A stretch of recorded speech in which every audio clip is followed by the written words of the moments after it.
Hello everyone! Welcome back!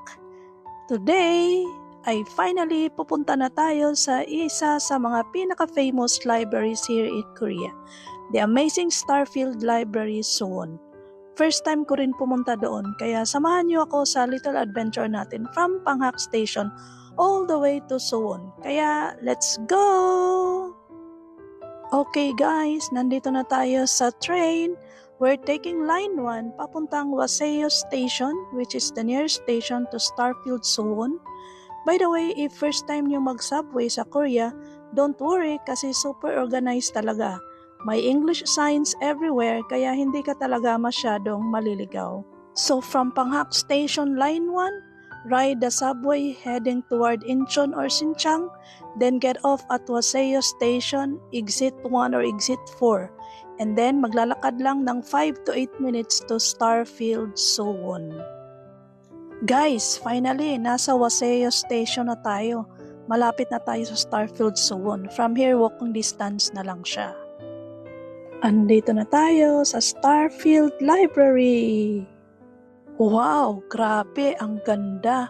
Hindi lang siya library, parang heaven siya for book lovers and content creators. Seeing this in person feels different talaga. Ang peaceful, aesthetic, and inspiring ng atmosphere. One thing I realized while being here at Starfield Library, this place is filled with so many books, knowledge, and information.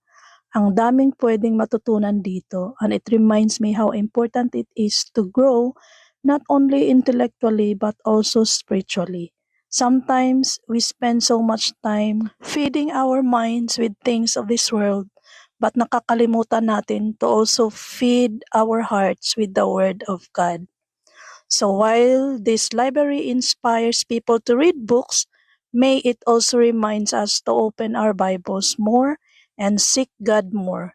Knowledge can change the mind, but God's Word can change a life. Thank you guys for coming with me today. If you enjoyed this video, don't forget to like, comment, and share. And remember, sometimes the journey itself becomes part of the blessing. See you in my next video. Bye-bye. God bless po.